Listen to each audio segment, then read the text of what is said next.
এটা হচ্ছে চাদরের যে কাজটা আমরা দেখাচ্ছি সেটার এখানে সেলাইয়ের জন্য 1 ইঞ্চি রাখা হয়েছে। তারপরে হচ্ছে উপরে যে ডিজাইনটা আসবে সেভাবে আমরা করতেছি কাজটা।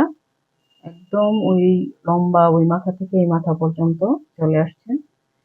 এখন এটা আমাদের এই যে এরকম কর্নার হবে, ডিজাইনটা আসবে এভাবে।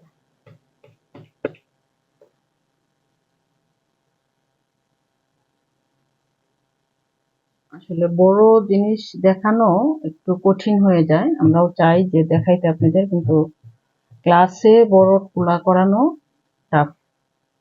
আর ছোট দিয়ে বুঝাই দিলে বড় আকারে মাপটা জাস্ট এদিক ওদিক হয়। যেমন যেখানে আপনি ছোট কাপড়ে 8 ইঞ্চি করবেন, বড় কাপড়ে 16 ইঞ্চি করলেন, সমস্যা নেই। এই তফাৎ, বা 12 ইঞ্চি দিলেন, তফাৎটা এটাই থাকে।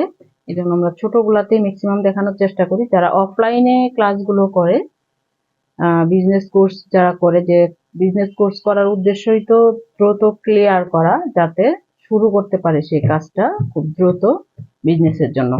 সেজন্য আমাদের এইটা থাকে যে যার যেটা পছন্দ, যে না আমি এটা করতে চাই, সেভাবে করানো হয়।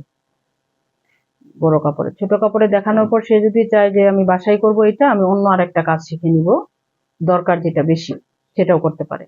বা কেউ শাড়ি নিয়ে বিজনেস করতে চায়, যে শাড়ি অথবা আমি কাপড় সেট করতে চাচ্ছি, সেটা দিকে আমার গুরুত্ব বেশি। মানে এক একজনের ফোকাস এক এক দিকে থাকে, করতে পারে। তবে যে কোনো একটা কাজের ফিনিশিং চলে আসলে সাহস চলে আসে, তো তখন আর এই প্রবলেমটা হয় না।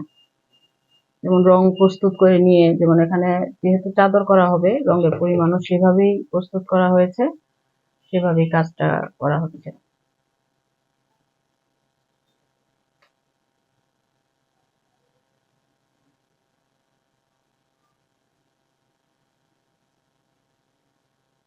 অনেকের প্রশ্ন থাকে যে কিভাবে কি করব, কাজ করব কিভাবে।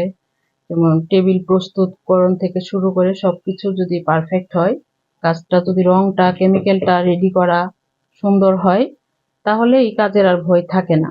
তবে প্র্যাকটিস যত করবে ভুল তত বের হবে আপু, এতেই কিন্তু আপনার শেষ না। কেন জানেন? যত প্র্যাকটিস করতে যাবেন এটা কেন হচ্ছে, এই প্রশ্ন কিন্তু আসবে। বুঝতে পারছেন? এই প্রশ্নগুলো কিন্তু আপনার আসবে। যত প্র্যাকটিস করবেন তত আসবে। তখন কি করবেন? হুম, তখন জিজ্ঞেস করবেন। এজন্যই তো বাসায় আমি কেন 1 মাসের সময় দিই, যে সপ্তাহে 2 দিন ক্লাস নিয়ে, আর মাঝখানে সময় দেওয়ার উদ্দেশ্যই এটা, তারা যেন ক্লিয়ার হয়, বাসায় যেন কাজটা করে নিয়ে আসে, নিয়ে আসার পর যে প্রবলেম গুলা কোথায় হাতে কলমে যেন হয়ে যায় সাথে সাথে। তখন যে প্রবলেম আপনি বাসায় কাজ করতেছেন, যে এই প্রবলেমটা হচ্ছে আমার কাজ করতে, এখন এটা কি করতে পারি, তখন আপনি হোয়াটসঅ্যাপে যোগাযোগ করবেন। হুম হুম, কাগজ লাগবে আরেকটা, এটা দিন। আমি তো ওটাই দিতেছি কাগজটা, যেটা দেন দেন, বসায় বসায় ফেলেন, সমস্যা নেই, রূপে দিতে হবে। আমি কাগজ নিতেছিলাম তো, আমাকে দিয়ে লাভ কি? শিক্ষা হইলো না, ডাস্টবিন আবার লাগবে না কাগজ, এখন লাগবে না, কাগজ ছাড়া তো হবে না। যেমন এখন যে কোনাটা তৈরি করতে যে দেখেন, যে হঠাৎ করে কিন্তু ভুলগুলো হয়ে যায়। এখন ওই পাশে কাগজ দিতে হবে না, এই পাশ করে আসেন, যতটুকু আসবে কোনাটা হয়ে যাক, এই কোনাটা।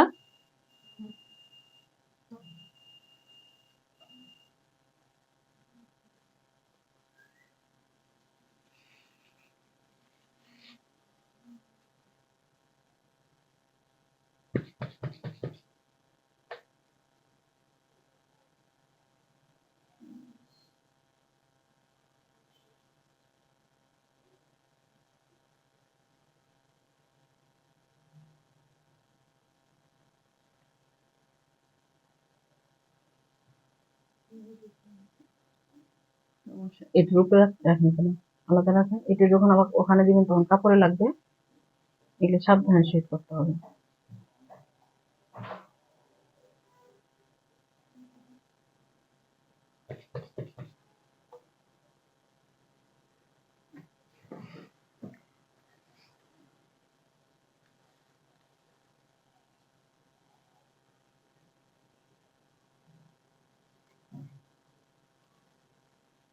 আরেক ডাইস করে ওই কোনাটা ওইটারটা করে ফেলবেন, তাহলে কোনাটা মেন থাকে। তাই আমাদের এরকম হয়েছে যে উপরের কোনা করতে যেয়ে আমাদের প্রবলেম হইতো অনেক সময়।